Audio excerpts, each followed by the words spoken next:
Fabulous clinicians, this is private practice for Wednesday, the 7th of March, 2018. It feels like the week is flying by. And if anyone saw my video yesterday, you will know that yesterday was not a pleasant day for me.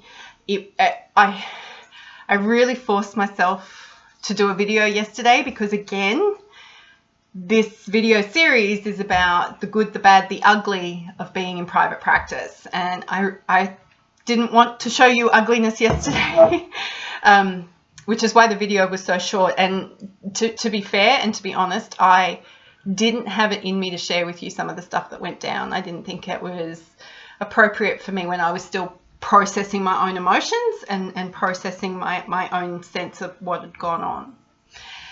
However, what I did do yesterday afternoon is I took action. I had a great call with my mentor, and she said, we just got to acknowledge that today was crap, and we're going to acknowledge that you haven't been well, and we've just got to acknowledge that this isn't nice. And she gave me permission to feel awful and that the things that had gone on were sucky, and I could do that overnight as long as I had a plan of action for today. And I was really grateful for that acknowledgement piece is new to me, because usually I'm like, that's it, we just need to fix things and people need to stop being so human. You can imagine how well that goes down. But after I got off the call with her, I looked at my to-do list, and part of my issue was that I was terrified of having to have some confrontational conversations. And avoidance of confrontational conversations actually undermines my leadership in my business. But I have been so confrontation adverse because of childhood stuff and because I was feeling overwhelmed and I was already fairly emotional. The idea of having to have a conversation that felt somewhat conflicted or confrontational, I was avoiding it. And it was a surprise because I'm not an active avoider on most things. I will usually meet things head on rather than avoid.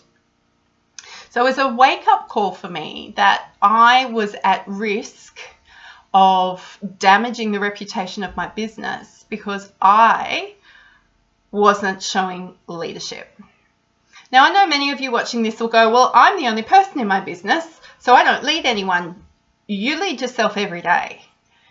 And I know for me, when I feel out of control, the best way for me to feel in control is to take action, but it has to be the right action. So activity for the sake of activity is not helpful, people, but taking the right action. So I had a list of 5 people that I needed to make contact with yesterday. It was after 5 o'clock in the afternoon when most Australians have gone home from work.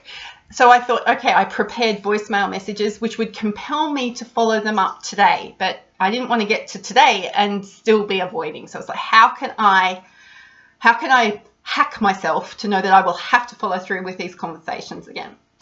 So out of the 5 conversations, 3 people answered their phone.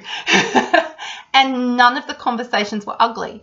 None of the conversations were confronting. None of the conversations were depleting of me at all. In fact, one of them was so affirming and encouraging and gave me insights into myself and to my business that I am so appreciative of.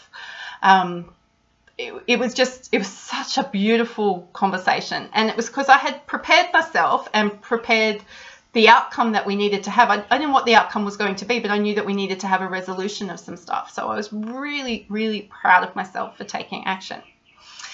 The other conversations that needed to happen today, one of them has, and it's resulted in an amazing referral partnership where we're going to have new business into Purple Co. That I don't actually need to actively go get. Somebody wants to use our knowledge and expertise to actually help their clients. Win! That was pretty cool. So today, I think I felt much better today because I'd gotten rid of that emotional fatigue, that weight that was hanging me down, because I knew I wasn't leading myself well, and I was avoiding uncomfortable conversations that were demonstrating I was a poor leader. So I'd had this vicious cycle going on where it's like, Joe, you crap, and I'm going to reinforce that you crap because you won't do this and you keep avoiding, so you crap. And that's the kind of language that goes on in my head. So to interrupt that, because that kind of negative self-talk, that is really not helpful. It's not useful. You wouldn't talk to your clients like that. So how dare we talk to ourselves like that? They really needed to interrupt that. And I'm grateful that I did.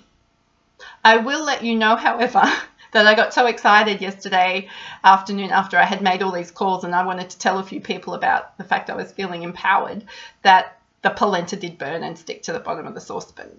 And I was the person who ended up washing up the saucepan. So yay for multitasking. Don't do that. And there are some days when it would have been better for me to buy food in than try and be superwoman and do it all. And yesterday would have been one of those days. So that was my day in private practice. Always learning. The person who first told us that being self-employed or growing a business was the biggest personal development journey you'll ever go on was completely right.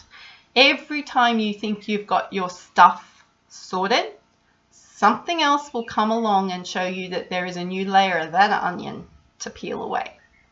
And I say that to encourage you, but also affirm you, and also to let you know that if you're going through stuff, good, because it means you're growing.